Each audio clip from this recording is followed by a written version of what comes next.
Unless you do that, unless you won't know where it goes.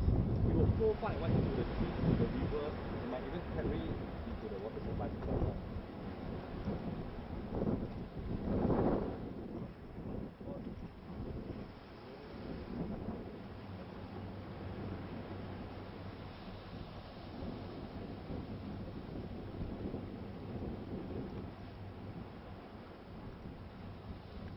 Basically, we are most concerned with the waste. Most of the Gebeng folks and the Kuantan folks, we are very concerned on how they're going to manage the waste. According to Lynas, they have identified a few options of how to do so. One of them being that they're going to store the immediate waste, which contains thorium, in their site itself, which they say that they are able to store it for 18 months. Our question is, what happens after 18 months? Where is the next location they have identified to store the waste, And also we want to know who is going to be the contractor to manage the waste, what the location is, where is it going to be, and when is it going to start. We need all these details, and they haven't given us a concrete answer, and we're not convinced with the answer they've given so far. And apart from that, they said that among the recycling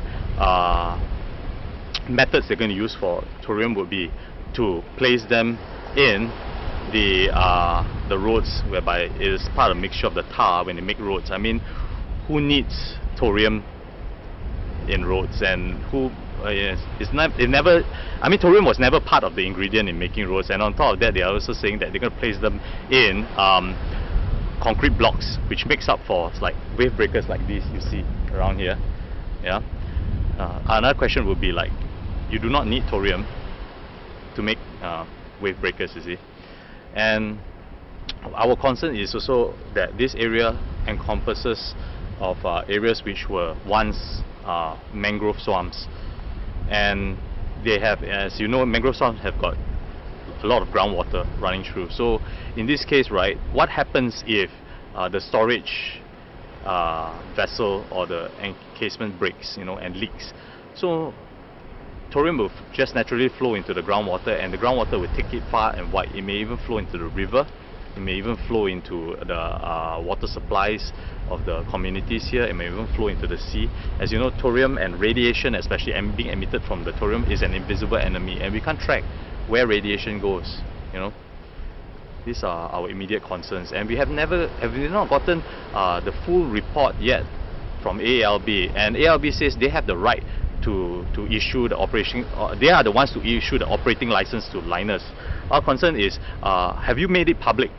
As claimed by one of the EU reports being done on rare earth globally, according to one of the segment in the report, it says that this Lynas, the AEI Environmental Impact Assessment Report, the EIA report, and the detailed Environmental Impact Assessment Report has not been made public and is not available online.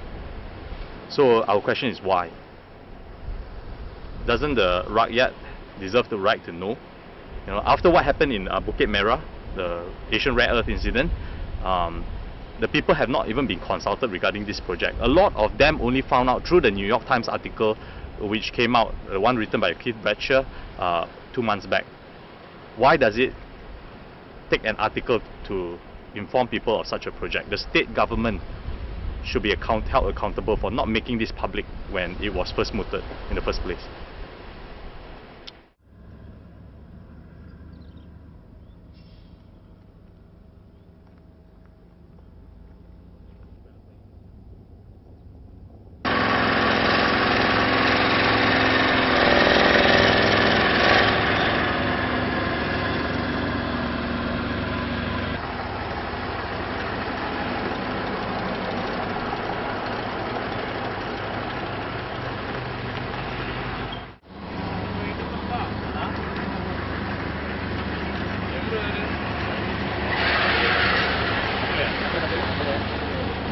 Kamera ada tak boleh masuk tak?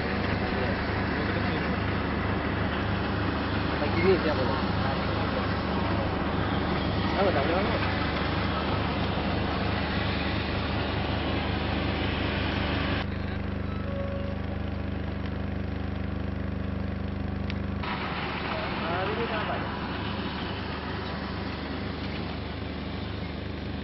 Semalam, kapan hari ini? Lama dah. Tapi ramai dah masuk keluar. Ambil gambar. Dia tak kena tak. Oh. Tahu dah kena.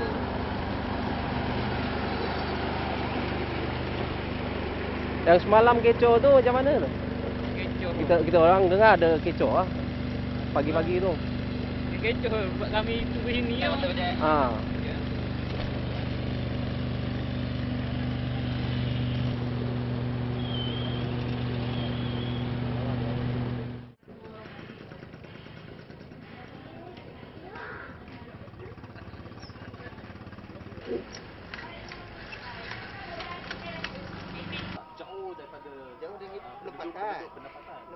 Kita concern pasal jarak sepatutnya dia orang buat dekat Australia lah. Sebab dia punya raw material dekat sana. Dia mau nak buat dekat kita Malaysia, Pahang dia ambil. Jadi kita concern sebab itu lah. 2,500 km dari Australia sampai sekarang. Maknanya kos transport dari sana sampai sini memang tinggi lah. Sebab apa dia orang tak buat sana? Lagi satu yang saya dengar sekarang ni pihak Australia dia tak mau sisa buangan dari sana. Dari Lynas tu dia tak mau ambil. Maknanya something wrong dekat situ. Jadi yang satu lagi saya dengar dia punya hasil bahan buangan tu mengandungi thorium. Sisa radioaktif lah. Setakat mana dia punya thorium konten thorium tu saya pun tak berapa pasti lah, tapi mengandung thorium lah. Jadi sisa buangan yang mengandung thorium ni dia orang tak tahu nak buang kat mana. Jadi dia letak satu macam kolam renang je. Dia letak dekat situ lah. Sehingga mungkin dah 10 berapa tahun akan penuh lah. Lepas tu sisa buangan ni nak buang kat mana. Jadi yang saya tahu, kalau kita nak mendirikan kilang, sepatutnya kita concern pasal sisa buangan lah. Kita kena kaji dulu sistem buangan. Sama ada kita kena hantar, boleh dispose ke kualiti alam sekitar dekat Negeri Sembilan sana, ataupun macam boleh buat produk lain. Sekarang ni dia orang yang mengandung thorium ni tak tahu dekat mana dia orang nak buang, ataupun dia nak letak dekat sini berapa lama. Mungkin 1 tahun. Cuma yang dia orang bagi tahu dia punya radioaktif tu kurang je lah. Kurang, tapi kita nak tahu kurang dari segi mana. Lepas tu sisa buangan tu macam mana nak dispose. Tapi mereka tak jawab tak. Mereka tak jawab. Saya rasa dia orang tak tahu lagi apa nak buat. Penduduk sini yang sokong. Dia orang memang kebanyakan 99% menentang lah saya rasa. Kalau rakyat Australia sendiri tak terima, walaupun dengan kata-kata mengatakan benda ni salah satu daripada benda yang dah kita kaji, kita kata tak ada mendatangkan kesan pada manusia, kenapa mereka menolak? Dan kenapa negara kita sendiri di Malaysia ni, kenapa kita boleh terima? Jadi saya pun sebagai rakyat lah, sebagai penduduk di sini merasa amat duka cita lah. Sebab kita nak melihatkan dunia ni berada dalam orang kata aman. Maknanya kita nakkan green. Sekarang ni green global ke apa, macam-macam slogan. Jadi kenapa benda-benda yang berbahaya nak disimpan di negara Malaysia kita ni, negara yang kita kata kita cinta. Jadi sepatutnya lah kalau kita memang kita tak apa-apa puas hatilah ke kepimpinan ni. Maknanya dia macam dia nak buat satu benda tu sebagai satu uji untuk di sini kan. Jadi dia kena tengok kesan tu dulu masa yang penerangan tu. Saya cukup rasa tak berapa puas hati sebab apa yang dipanggil orang sepatutnya ada authority untuk nak menjelaskan ni, tapi dia panggil orang yang baru-baru yang cuba yang dia nak hantar untuk nak berdepan dengan setiap kita yang datang tadi untuk nak protes ke atau nak bagi candangan kan. Jadi saya rasa tak puas hati sebab yang kita datang, kita bertemu dengan mereka. Kita ada profesional yang menceritakan tentang ni, tetapi yang datang sebagai pihak yang nak ni kan, yang nak memberi penerangan tentang Lynas tu tadi, tapi orang yang betul-betul belum ada authority bagi saya lah yang nak ceritakan ni. Sebab saya kesal juga kerana patutnya orang yang bertanggungjawab sepatutnya hadir berhadapan dengan kami semua. Sebab kami rasa tak puas hati sebab benda ni letaknya terlalu dekat dengan penduduk, terlalu dekat dengan kehidupan manusia tu tadi ya. Kilang, saya rasa kilang-kilang sebelah dia pun mungkin tak berapa rasa setuju dalam hal ni kan. Mungkin dia nak ni, tapi dia tak mungkin terikat dalam dia punya ni. Dia pun tak boleh nak bantah secara ni lah. Takut dia kata ni mungkin orang kata political ada dalam ni. Jadi kita bukan sebut pasal politik, kita sebut tentang keselamatan kan, manusia tentang betapa bahaya kesan-kesan tu nanti. Sebab kita dah tahu radioaktif. Jadi radioaktif ni bukannya kata okay, kita hidup kita boleh jadi apa. Mungkin ada kesan yang kata apa yang berlaku di Bukit Merah. Kan? Bukit Merah tadi dah ada dah dia punya sejarah. Jadi kenapa masih kita lagi nak terima benda-benda macam ni? Saya rasa kalau kesan tu tadi bila dia berlaku, dia bukan kata kesan pada 3 km, dia dah boleh pergi sampai 25 km. Jadi kalau macam tu punya kesan, takkan orang daripada Kuantan, sebagai seorang doktor, orang yang profesional, yang lawyer datang sini untuk bercerita tentang ni. Kesan-kesan dia tadi. Jadi itu pasal dia kena, betul-betul dia kena perhati benda ni. Jadi tak boleh buat saya rasa macam dia nak cuba buat satu uji kaji pada kita semua ni yang mana duduk di sini. Dia dengan apa proses eksperimen. Ya. Pasal kita kena ingat kita ada slogan cukup cantik, cukup saya rasa sinonim dengan ni lah saya rasa. Satu Malaysia ni satu apa kata rakyat didulukan. Jangan kata rakyat diuji kaji dulu. Bila sebut radioaktif memanglah. Sebab bila dia bagi penerangan kesan-kesan dia pada kita tengok masa Bukit Merah dulu, memang kita rasa takut lah. Generasi akan datang mungkin dia akan efek lah. Kalau kita pergi bypass sana kita luar, dia boleh nampak ada lagi pembinaan rumah. Mana berdekatan lagi, nak bertambah penduduk ni. Jadi di situ kadang-kadang mungkin saya takut nanti bila dia dengar ada isu orang luar akan dengar, dia kata dia tak akan beli rumah dah sini. Kan, sebab dia kata ada time bomb dah sini. Kan, baru bisu. Sini kalau tengok environment dia memang sebab dengan debu dengan chemical plant lagi, tambah dengan radioaktif lagi kita takut. Saya rasa benda ni dah pun sebab kita rasa saya rasa benda ni dah orang yang lebih ni lah, maknanya kita harap pada orang yang ada ni dia akan kemukakan masalah ni pada Menteri Besar. Menteri Besar saya rasa dah dimaklumkan, benda ni dah tahu dah. Dia dah dijawab dah, tapi kita hanya dapat tahu daripada sana kata jawapan macam tu lah. Dia akan cuba, dia kata panggil pakar profesional untuk menerangkan betapa benda ni boleh proses di sini dengan tahap-tahap bahaya yang paling rendah itu dia punya ni lah. Jadi kita saya sebagai penduduk, sebagai rakyat nak duduk di sini dalam keadaan kehidupan kita tak mau terganggu keadaan orang kata pencemaran. Jadi kita nakkan pencemaran tu biar orang kata ni lah kan. Jangan terganggu dengan benda-benda yang berbahaya ni.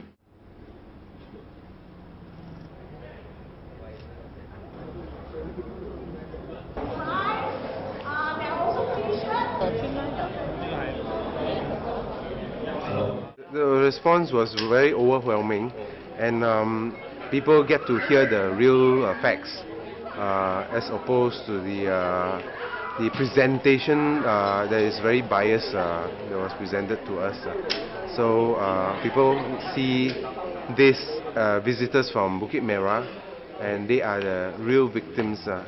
Sometimes we don't see, we don't know, but basically when we really meet these people, we know their story. Actually, many of them already passed on, and they have been forgotten.